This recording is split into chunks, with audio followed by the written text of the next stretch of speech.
Deputy President, Madam Martha Wangari Karua, you will have a complete army to fight for you and our country. Martha is a freedom fighter. She has stood for the right of the people of Kenya. She had paid a price for it.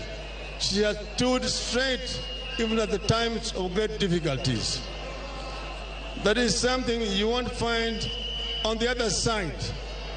There are neither fighters nor fighting spirit on the other side. There is no known fight to make Kenya a better place that has been led by the people on the other side. The fighters for a better Kenya are on this side. Wako hapa Kasarani leo. Fellow Kenyans, Wangari and Amollo are not simply running to win an election. You are running to make Kenya a first-class global democracy and an economy. You are running to build a Kenya of hope and opportunity. A Kenya not of 45 individual tribes, but one big Kenyan tribe.